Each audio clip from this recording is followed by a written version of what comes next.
Of course, I'm sick to death of hearing all these people bitch moan and complain about the tush push, especially from national media heads. I did not expect that, and that made me think immediately because I knew, and I think we discussed this last year after they had the meeting.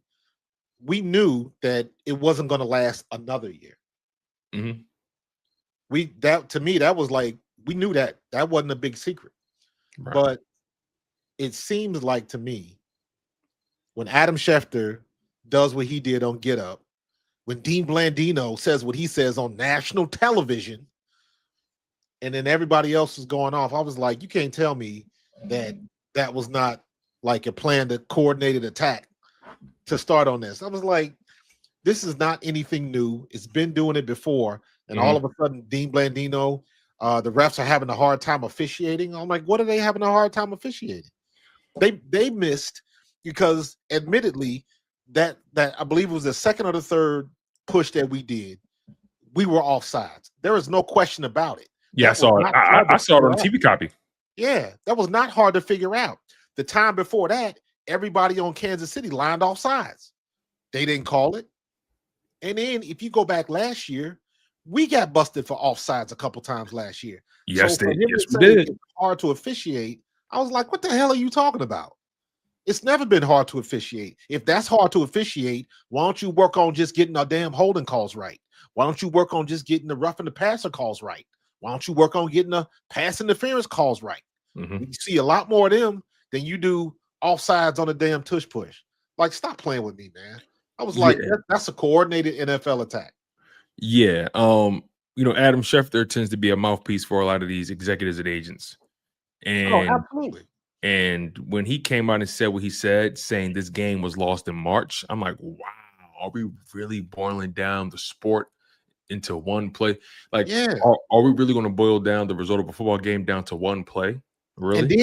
And then when he said it, it was totally out of context with everybody else's comments on Rex Ryan said what he said. What's the big brother on that panel? The big offensive line. Damian Woody. Damian Woody. He said what he said. Everybody was about football. Then he come out of left field talking about they lost this in March. And I was like, where's he going with? I was like, no, he just did not do that. Totally out of context. And I'm like, where did that come from? Yeah, I got to be honest. Whenever Adam Schefter is given extended time to speak, I realize I begin to notice that that's not what he does. I begin like he's an info guy. He's the Woj guy of the NFL. He's that guy, right? But you never see Woj stepping out of pocket. Well, he retired now, but you know what I mean. Like, you never see Woj stepping out of pocket or too far from what he does. When Adam starts to get into opinionated mode, it looks a little funny to me. But that's neither here nor there. The bottom line is, they called, like you said, they've called offsides on the tush push a few times last season. It wasn't hard to officiate then. No. And these referees, I'm sorry, I'm not giving them an out. I'm not throwing them any bail because they can't pick up a simple offsides or a simple false start or whatever it may be. I'm not throwing them any bail. They get paid good money to make sure they understand the rules at length. And I think it's pretty easy to determine if someone's lined up offsides. Y'all noticed it with receivers. Y'all noticed it. And y'all put the super emphasis on it in week 1 of last season when y'all kept calling Ronnie Staley for it in that Baltimore game in week 1. Exactly. When they came down with that mandate about the offensive linemen, how they start lining up in their stances and all of that, they went above and beyond what they would normally do because the NFL does that on purpose, and everybody knows this. They call it super tight in the beginning, so everybody gets the message. Exactly. And now, I thought it was funny, is that when you look on social media and you see all of this rhetoric about the tush push, they showing the one play where they jumped off sides like that happens every time. And it's like, it don't happen like that every time. But that's what everybody's going to run with. They jump off sides every time. And it's like, no, they jumped off sides that one time and the damn refs didn't call it. I don't know how they didn't call it. They'll run everything else back. They didn't bother to challenge it. Well, I guess they can't challenge it, but I guess the point is as many times as failed referee calls, whether it's how many times did Jalen Carter not get called, for holding and stuff like that. On that pick, there was holding on the pick. They didn't call it. There were so many. Let's be honest about this. There are probably more calls missed than actually called in a football game. Absolutely. You can, if you want, you can call holding on every play. You can call hold. You can call false start. Probably, if you look close enough, you can probably find false start somewhere.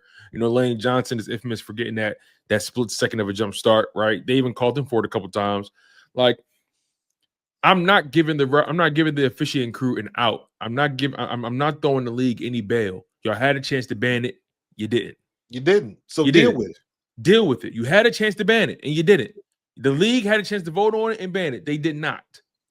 Point blank simple. Now, like you said earlier in the show, at the beginning of the show, we all knew coming into the season after they didn't ban it and how close the vote was.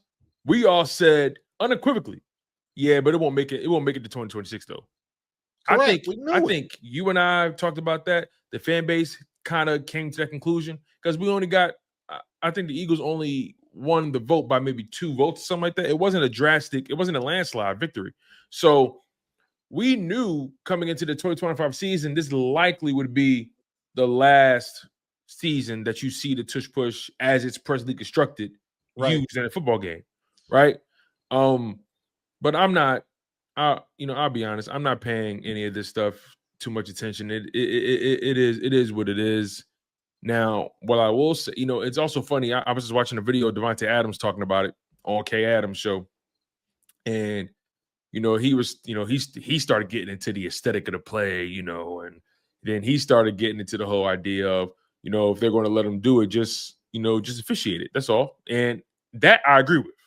Right. Like if it's a legal play, fine, just officiate it, effectively. Yeah, and I don't want to hear Bill Cowher talking about it's not a good looking play. And I was like, good looking play. And I think that's the bare minimum, right? If you're going to let them do it, just officiate it accordingly. Y'all see everything else. Y'all see everything else. And it is not hard to figure out who jumped off sides. Y'all can see a spit loogie flying out of a man's mouth, but you can't see when the guy jumped off sides. Like, it's. And how many games have been lost? How many games have been lost because they missed the holding call? They missed the pass interference. They went on ahead and let them play. They went on ahead or just the opposite. They called the holding call on James Bradbury. Mm-hmm. You know what I'm saying? Which was actually going to catch the ball anyways. So and they were doing and they were holding each other all game in that Super Bowl, by the way. That was absolutely that I've seen more egregious holds. And they called less. Correct. So now you whining about it? Like, stop playing. Stop playing. So we understand that they want to get rid of it, and they probably are going to get rid of it. And here's the funny thing. If they get rid of it, it's not like they're going to tell everybody that they can't run the play. What they have to do is they got to input rules that say what they can and cannot do. Because they can line up in the same formation and run the same thing. Is it you can't physically push somebody? Is it the formation? Because what I would do is I would line up in that same damn formation, except I would put an extra running back to the side and hand it off to Saquon, or let AJ Dillon or Latu be a lead blocker on that weak left side. There is always a gap on that weak left side. I don't understand why Jalen always goes up the middle. If he slides to his left, like we did last year, it's smooth sailing, and you don't need nobody to push you. Yeah. So, I mean, it's going to come down to how they rework the rules. That's what's going to be most important, because here's the problem they're going to create. If they say they got to be specific. Is this something in short yardage? Is this something all around the field? Is this something only down on goal line? Because here's where it's going to screw people up. So now you telling me if I'm a running back and I break through for an 8-yard gain, and me and a safety, we stalemate each other and we come going after each other. So you mean my lineman can't come and push me forward? Or they can't come and stop my movement and push me back? So what that's supposed to do is give you a earlier whistle. His forward motion stopped, blow the whistle. And people are going to get pissed off about that. Because then it comes back to, well, let them play football.